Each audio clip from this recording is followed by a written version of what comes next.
요한복음 1장 19절 세례 요한의 증언에 관한 이야기인데, 이 사복음서는 예수님에 대한 그 복음에 대한 이야기를 4명의 사람이 각기 다른 시각에서 설명해 놓은 책이에요. 복음에 대한 책입니다. 그것이 4권이에요. 그래서 사복음서라고 하는데, 사복음서에서 다 세례 요한 이야기가 나와요. 그만큼 세례 요한이 굉장히 중요한 사람이죠. 왜 중요하냐? 이 세례 요한으로부터 복음이 시작되었기 때문에 중요한 겁니다. 마가복음 1장 1절에 하나님의 아들 예수 그리스도의 복음의 시작이라 그랬어요. 시작. 어떤 일을 시작하는 데에는 다 계기가 필요한데, 특별히 이 말씀의 배경에서 살펴보면 큰 어둠과 혼란의 시대, 그리고 사람들이 굉장히 고통당하던 시대. 왜 그렇게 고통을 당했냐? 이 시대는 전통과 제도들이 잘못되었다는 것을 누구나 체감할 수 있는, 그리고 그것을 다스리고 운영하는 지도자들이 온전하지 못하다는 것을 누구나 다 알 수 있는 그런 시대였어요. 그런데 이런 것들이 온전하지 못하고 잘못되었다고 바꿀 수 있냐? 바꿀 수가 없는 거죠. 너무나 거대한 체제와 그 전통의 틀을 누가 이것을 바꿀 수가 있겠냐? 아무도 바꿀 수가 없어요. 아무도 잘못됐다고 말하지도 못했고 바꿀 방법도 제시하지 못했습니다. 그것이 400년이라는 시간이 흘렀어요. 신약 성경과 구약 성경 사이의 공백이 400년이에요. 구약 성경 제일 마지막 성경이 무슨 책인 줄 아세요? 말라기란 책입니다. 그 말라기로부터 사복음서가 기록되는 이 텀이 400년이라는 시간이 걸려요. 그동안 이스라엘은 정말 많이 고통받고 정말 많이 변질되고 정말 백성들이 고통당하는 시간을 보냈는데, 아무도 그것을 개선하거나 변화시키지 못하고 변화시킬 엄두도 내지 못했습니다. 이 당시 이스라엘은 로마의 식민지였어요. 로마가 전 세계를 지배하던 시기였으니까 이스라엘도 예외가 아니었죠. 로마는 이스라엘에 총독을 보냈습니다. 이스라엘을 다스릴 총독. 그리고 총독뿐만 아니라 이스라엘 사람이 아닌 다른 나라 사람을 왕으로 세워가지고 다스리게 했어요. 그리고 이 총독과 왕은 헤롯 왕인데요. 이 왕은 이 나라가 평온하게 잘 다스려지게 하기 위해서 이 나라의 문화들 잘 알고 이 나라의 문화대로 잘 운영하는 데 도움을 줄 수 있는 사람들로 종교 지도자들을 선택했어요. 그러니까 이 백성들이 섬겨야 될 사람이 몇 그룹이에요? 로마의 총독도 섬겨야 되고, 헤롯 왕의 그룹도 섬겨야 되고, 종교 지도자들도 섬겨야 돼요. 이건 다른 말로 이 세 부류에게 다 세금을 납부해야 된다는 뜻입니다. 백성들이 내야 될 세금이 2중, 3중으로 나가요. 그 세금을 매일매일 매년 착취하는데 백성들이 죽을 맛인 거예요. 그 세금을 걷어가는 사람들의 이름이 뭐예요? 세리예요. 그러니까 성경에서 세리를 창녀와 같이 나쁜 사람 취급하는 거예요. 백성들이 너무나도 힘들고 어렵게 사는데도 어떻게든 백성들의 재산을 갈취해가지고 종교 지도자들에게 주고, 헤롯 왕에게 주고, 로마 총독에게 주고, 이 역할을 했던 사람들이 세리였던 거예요. 정말 극심한 경제난에 허덕여야 됐는데 이것을 어떻게 바꾸고 누가 바꿀 수 있을까? 아무도 엄두도 못 내고 기대도 못하고 다만 마음속에 기다리는 한 사람, 그 사람은 바로 메시아였어요. 메시아가 오면 이 고통이 끝날 거야. 메시아가 오면 이 불의를 끝내고 정의로운 세상이 열릴 거야. 메시아가 오면 이 나쁜 놈들을 싹 없애줄 거야. 백성들이 그 소망 하나 품고 살고 있었다고요. 근데 어느 날 도시가 아니고 사람이 없는 들판에서 소리가 들려와요. 어떤 소리냐? 회개하라, 천국이 가까이 왔느니라. 어떤 사람이 낙타털 옷을 입고 허리에 가죽띠를 띠고 막 이렇게 야생의 모습으로 소리를 막 지르는 거예요. 성경 말씀을 선포하는 거예요. 그리고 메시아가 곧 온다라고 이야기합니다. 너희가 기다리는 메시아가 곧 온다. 이 불의한 사람들을 심판할 자가 온다. 이 암울한 세상에 빛이 될 사람이 온다 하고 외치는 거예요. 그러니까 사람들이 그 소리가 너무 감격스럽잖아요. 400년 만에 울려 퍼지는 이 메시지. 그러니까 그걸 들으러 들판으로 나가는 거예요. 그리고 그 사람에게 우리가 구원받으려면, 이 고통을 끝내려면 어떻게 해야 됩니까? 했는데 세례를 받으라 해서 세례를 받는 거예요. 이 세례 요한의 이 어떻게 보면 계란으로 바위를 치는 것 같은 이 시도가, 허허벌판에서 하나님의 말씀을 선포하는 이 시도가 이 엄청난 체제를 변화시키고 전통의 굴레를 무너뜨리고 악한 자들을 무너뜨리는 시작이 됐다. 우리도 우리 삶도 크게 다르지 않잖아요. 우리 다 알아요. 이 시대에 이 관리들이, 그리고 나라를 지도하는 지도자들이, 이 법 체계가, 이 나라를 운영하는 행정 체계가 얼마나 온전하지 못한지, 왜곡되었는지, 백성들을 힘들게 하는지. 근데 아무도 그것을 바꿀 엄두도 내지 못하고 소리도 못 내요. 그런데 그 역할을 할 사람들이 누구냐? 그 역할을 할 사람들이 바로 교회라고 이야기하고 있는 거예요. 하나님의 말씀을 바탕으로 선포하는 거예요. 내가 바꾸는 게 아니라, 내가 혁명을 일으키는 게 아니라 선포하는 거예요. 예수님께서 곧 오십니다. 주님이 오시면 변화됩니다. 하고 선포하는 겁니다. 그러니까 이 계란으로 바위치는 것 같은 세례 요한의 이 시도를 통해서 많은 사람들이 그 들판으로 몰려오고, 사람들이 몰려와서 세례 요한이 점점 더 힘을 얻으니까 이제 이 지도자들도 긴장이 되는 거죠. 그래서 19절에 유대인들이 예루살렘에서 제사장들과 레위인들을 요한에게 보냈어요. 이제 이게 어떤 의미인지 알겠죠? 우리도 광화문이나 어디에서 막 집회를 해서 사람들이 막 몰려들면 정부나 지도자들이 긴장하잖아요. 마찬가지로 요한의 행동을 보고 이제 제사장들이나 레위인들이 가서 요한이 도대체 어떤 사람이고 무엇을 하는지 직접 확인하려고 갔다고요. 그래서 요한에게 물었습니다. 네가 누구냐 하고 물었어요. 네가 누구냐? 이것은 너가 도대체 그럴 말을 할 자격이 있는 사람이냐? 아까 제가 이야기했듯이 이런 어둠을 끝내고, 이런 고통을 끝내고, 이 전통을 파괴하고 새로운 변화를 가져올 수 있는 사람은 딱 한 사람이라고요. 메시아. 그런데 그럼 네가 그 메시아냐 하고 이 사람들이 묻는 거예요. 그러니까 요한이 뭐라고 했어요? 나는 그리스도가 아니다. 히브리어로 메시아가 헬라어로 하면 그리스도죠. 나는 메시아가 아니다. 난 그리스도가 아니다. 그래? 그러면 너가 누구야? 너가 엘리야야? 하고 물었어요. 엘리야는 어떤 사람이냐? 주보에 제가 말씀을 써놨는데, 엘리야는 아까 이야기한 구약 성경 제일 마지막 말라기서에 기록된 예언의 말씀 때문에 엘리야라고 물어본 거예요. 말라기서에 뭐라고 예언이 되어 있냐면, 보라, 여호와의 크고 두려운 날이 이르기 전에 내가 선지자 엘리야를 너희에게 보내겠다. 그러니까 종말의 시기, 이 세상의 멸망이 오기 전에, 하나님의 큰 심판이 이르기 직전에 내가 선지자 엘리야를 너희에게 보내겠다 했는데, 이 세례 요한의 이 행동이 범상치가 않은 거예요. 그래서 말라기서에 예언했던 그 엘리야가 온 건가 생각했는데 자기는 엘리야도 아니래요. 그럼 이제 한 사람밖에 안 남았어요. 21절에 또 묻되 네가 그 선지자냐 했어요.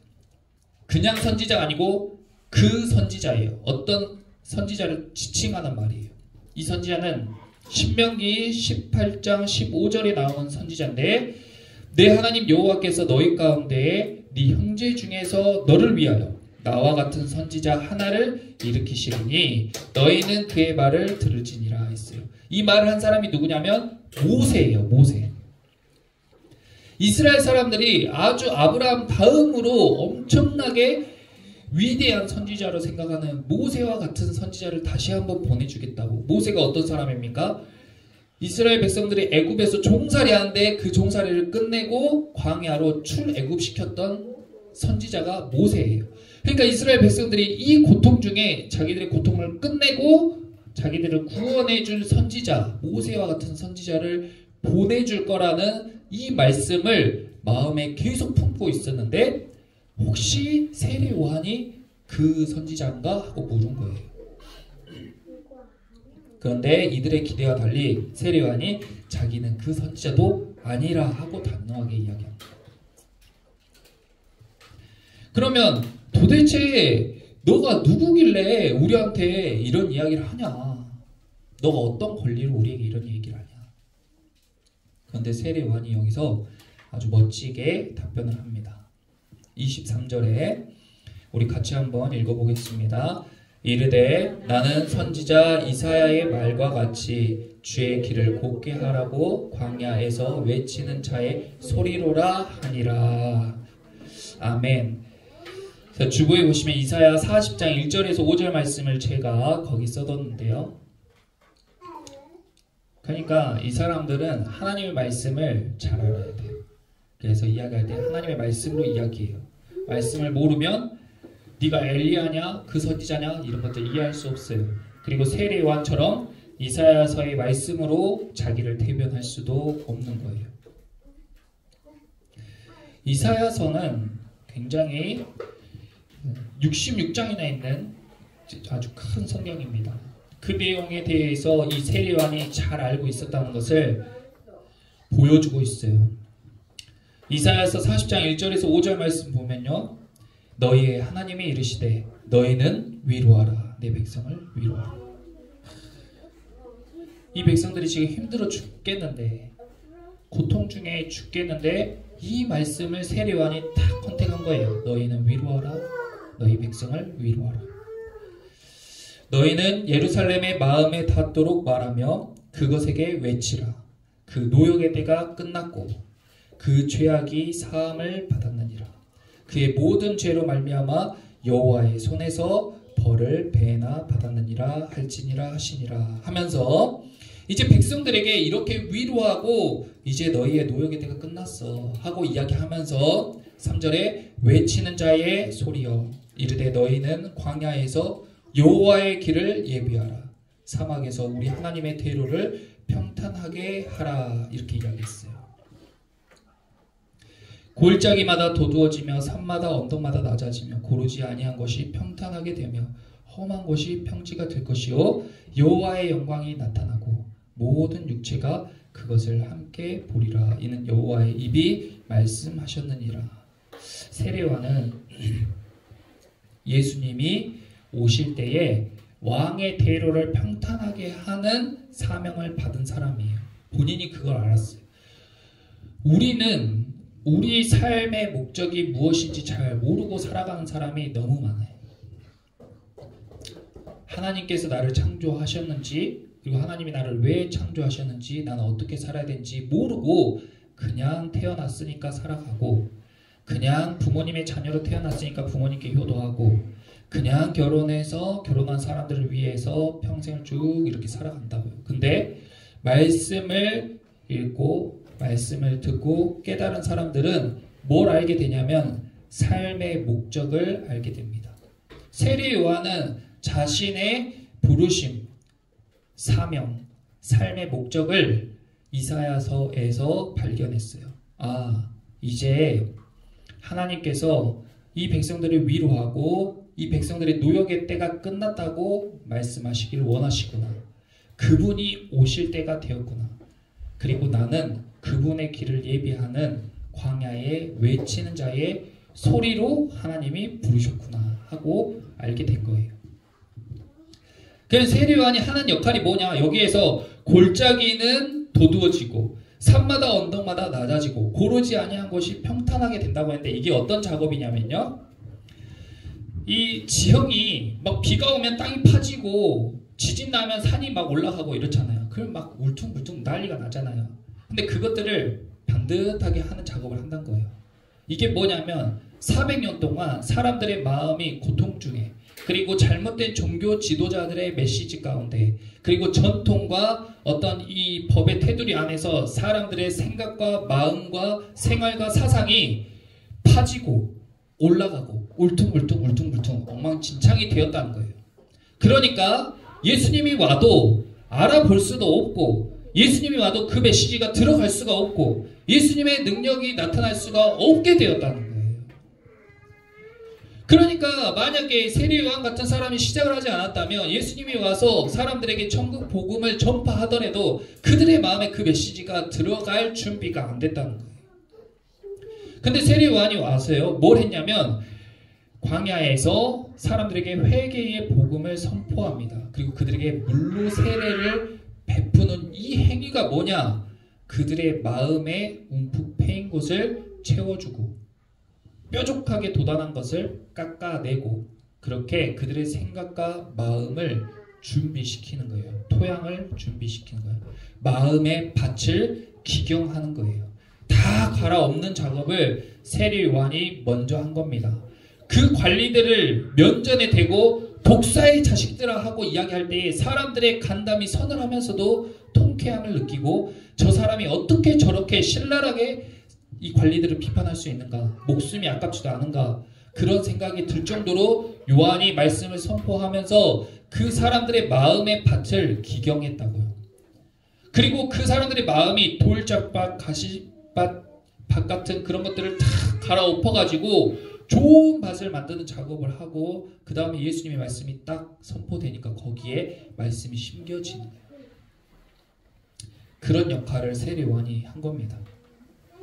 그래서 세례 요한은 주인공이 아니다.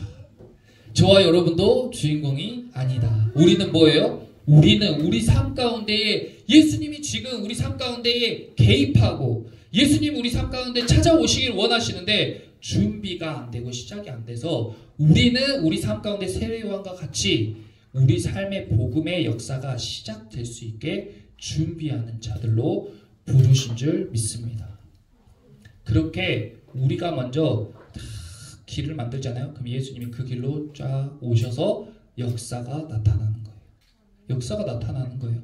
이 나라가 어떻게 그렇게 바뀔지, 불과 100년도 안 된 사이에 어떻게 이 복음이 전 세계로 전파되고 나라를 막 로마란 엄청난 나라를 뒤집어 엎어버리고 전 세계 사람들의 생각과 마음을 다 바꿔버릴 역사가 세례 요한의 이 사역으로 시작될 줄 아무도 상상도 못했다고요.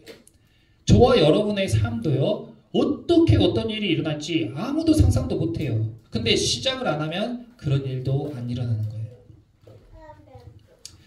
세례 요한은 자신이 주인공이 아니라고 처음부터 이야기했습니다. 자기는 뭐냐? 자기는 그 주인공, 그 왕에 대한 소리라고 했어요. 소리가 중요한 거예요. 나는 소리야. 나를 주목하지 마. 이 종교 지도자들은 세례 요한이라는 사람을 주목했어요. 그 사람이 뭘 하고 그 사람이 어떻게 하고를 주목했는데, 세례 요한은 나는 아무것도 아니야. 난 그냥 소리야. 어디든지 내 소리는 계속 울려 퍼져. 이 소리가 중요한 거야. 내가 중요한 게 아니라. 그래서 그 소리의 주인공에 대해서 이야기를 하는데요. 그 소리의 주인공 27절에 함께 읽어보겠습니다. 곧 내 뒤에 오시는 그이라. 나는 그의 신발끈을 풀기도 감당하지 못하겠노라 하더라. 이 세례 요한이 왜 이렇게 강력하게 선포할 수 있었는지, 왜 이렇게 강력하게 자신의 삶을 다 내어 던지고 광야에서 메뚜기와 석청만 먹으면서 사람들에게 이 메시지를 전할 수 있었는지, 그것은 자기가 이야기하는 그분이 어떤 분인지 너무 잘 알기 때문이에요. 우리는 여기 계신 분들은 예수님을 아마 다 안다고 생각할 건데 잘 모릅니다. 결론적으로. 하나님을 잘 안다고 생각할 건데 하나님을 잘 몰라요. 하나님을 아는 사람의 반응은 세례 요한과 같습니다. 이것을 여러 가지로 볼 수 있겠지만 저는 하나님을 경외하는 마음으로 보았는데요. 여러분들에게 그렇게 소개하고 싶은데, 내가 누군가의 신발끈을 풀기도 감당 못하겠다. 이 정도로 여러분이 경외하는 사람 떠올리실 수 있을까요? 나는 그분이 나에게 딱 이렇게 신발 딱 이렇게 했는데 그 사람의 신발끈 푸는 것도 내가 너무 영광이고 너무 내가 송구해서 신발끈 푸는 것도 내가 감당하기 어렵겠다. 이런 사람이 있으세요? 저는 없어요. 그런 사람이. 아무리 내가 존경하는 사람이고 아무리 내가 좋아하는 사람이어도 나한테 발을 딱 내밀면서 야 신발끈 한번 묶어봐 이렇게 했을 때 아이고 제가 어떻게 감히 신발끈을 이런 사람은 없다고요. 상상조차 못해본 생각이에요. 아 내가 어떻게 같이 겸상할 수 있겠습니까? 또는 내가 어떻게 감히 악수를 하겠습니까? 포옹을 하겠습니까? 내가 어떻게 그분과 함께 동석하겠습니까? 이런 정도의 겸손이나 경외감은 그런 사람 많이 있죠. 근데 내가 신발끈을 푸는 것도 감당하기 어렵다. 이런 경외심은 저는 살면서 느껴본 적이 없어요. 근데 세례 요한이 느낀 예수님에 대한 경외심은 이 정도였다. 그게 하나님을 만나고 경험한 사람의 반응이에요. 뭐 책에서 인용한 거 아니잖아요. 진짜 자기 진심에서 나오는 소리로 말한 거잖아요. 세례 요한이. 내가 교회를 다닐 때 교회에서 하나님을 만나러 올 때 하나님을 경험한 사람은요. 하나님을 경험하지 못한 사람과 극명하게 갈린다고요. 반응이. 내가 교회에서 예배를 드리고 찬양도 하고 찬양 인도도 하고 식사도 준비하고 청소도 하고 봉사도 하고 전도도 하고 많은 것들을 할 수 있는데 어느 순간에 아 나는 참 여기에서 중요한 역할을 하고 있어. 내가 아니면 이게 잘 안 돌아갈 거야. 이런 교만이 누구나 다 올라올 수 있어요. 세례 요한의 교만이 얼마나 충만하겠어요. 수많은 사람이 자기에게 몰려와서 막 머리를 조아리면서 세례를 받고 있는데 그런데 이 세례 요한이 우리 시대의 교회로 치면 이런 거예요. 교회에서 세례 요한이 사역을 하는데 막 사람이 몰려와요. 그런데 그 세례 요한의 말이 뭐냐? 나는 하나님을 위해서 사역을 하는데 화장실 청소하는 것도 내가 송구해서 감당을 못하는 거야. 이게 하찮은 일이고 이게 필요 없는 일이 아니라 내가 그거 하는 것도 내가 너무 영광이고 내가 하나님 위해서 이런 일을 하는 것이 해도 될지 모르겠다. 맡겨주신 게 너무 감사하다. 이런 반응으로 세례 요한이 지금 예수님을 만나는 거예요. 그래서 이렇게 하나님을 경외하는 세례 요한에게 예수님이 찾아오세요. 세례 요한은 계속 예수님을 인지하면서 그 말씀 가운데 그런 확신을 가지면서 사역을 하고 있었어요. 그러던 중에 예수님이 세례 요한을 찾아옵니다. 29절에 이튿날 요한이 예수께서 자기에게 나오심을 보고 보고의 동물함 쳐보세요. 이르되 보라 또 보라의 동물함 쳐보세요. 32절에 요한이 또 증언하여 이르되 내가 봄에 동그라미 쳐보세요. 또 34절에 내가 보고의 동그라미 쳐보세요. 어떤 사람에게 예수님이 보이는 거예요? 여기에 엄청나게 많은 사람이 있었어요. 엄청나게 많은 사람이 있었어요. 그 사람이 다 메시아를 기다리는 사람이었어요. 그 사람들이 다 그리스도를 기다리는 사람이었어요. 그 사람들이 다 자기 삶이 바뀌길 원하는 사람들이었어요. 그 사람들이 다 세상의 불의가 끝나고 정의가 오기를 기다리는 사람들이었어요. 그 사람들이 다 자기들의 가난이 끊어지고 부유한 삶을 살고 싶어하는 사람이었다고. 근데 그 중에 예수님을 알아본 사람이 세례 요한 딱 한 사람이었다. 수없이 예배드리고 수없이 교회를 다녀도요. 예수님이 딱 찾아오셨을 때 보는 사람은 소수라는 겁니다. 준비된 사람들이 보는 거예요. 그래서 딱 이야기합니다. 보라 세상 죄를 지고 가는 하나님의 어린 양이로다. 이런 메시지 하나하나가 만약에 우리 교회 예배드리고 있는데 예수님이 이곳 가운데 찾아오셔서 우리 성도들이 그 임재를 다 경험하고 예수님 봤다 했을 때 우리의 입에서 어떤 메시지가 나오겠어요? 세례 요한은 저분이 세상 죄를 다 지고 가시는 유월절 어린 양이구나. 그럼 고백이 절로 나와버리는 거예요. 이 사람의 평소의 삶의 태도고 묵상이에요. 그런 사람들에게 주님이 보이게 되는 겁니다. 그렇다면 그러면 우리도 정말 그런 예수님을 보게 되고 그런 경외심이 나에게 있으면 나도 정말 세례요한처럼 그렇게 할 텐데 나는 왜 그런 마음이 안 들지? 왜 내 안에 그런 믿음이 없지? 나는 왜 아무 감흥이 없지? 그러면은 아무것도 안 해도 되는 건가? 그렇지가 않아요. 봐보세요. 세례요한은 뭐 예수님에 대해서 엄청 잘 알아서 그렇게 했나? 아닙니다. 31절에 같이 한번 읽어볼게요. 31절 시작. 나도 그를 알지 못하였으나, 거기 밑줄 그어보세요. 나도 그를 알지 못하였어. 또 33절에도 나도 그를 알지 못하였으나. 세례요한이 뭐 예수님 엄청 잘 알았어요? 예수님 얼굴을 알았어요? 나이를 알았어요? 키를 알았어요? 몰라요. 세례요한도 몰랐어요. 몰랐지만 말씀을 믿고 하나님의 약속을 붙잡고 살아가는 것이 믿음이에요. 막 자기 의지나 자기 확신으로 하는 게 아니고 하나님의 말씀을 붙잡고 자기에게 주신 그 이사야서 말씀을 자기가 딱 붙잡고 그것을 믿음으로 살아가고 사역하고 하다 보니까 예수님이 딱 왔을 때 자기가 딱 알아본 거예요. 자기도 몰랐어요. 나도 그를 알지 못했다. 그렇지만 내가 물로 세례를 베푸는 것은, 내가 사역을 한 것은 그를 이스라엘에 나타내려 함이니라. 예수님을 몰랐어도요, 내 삶 가운데 예수님을 나타내려고 그렇게 행동했대요. 33절에 나도 그를 알지 못하였으나 나를 보내어 물로 세례를 베풀라 하신 그 이가 나에게 말씀하시되, 거기 그 이가 나에게 말씀하시되 밑줄 그어보세요.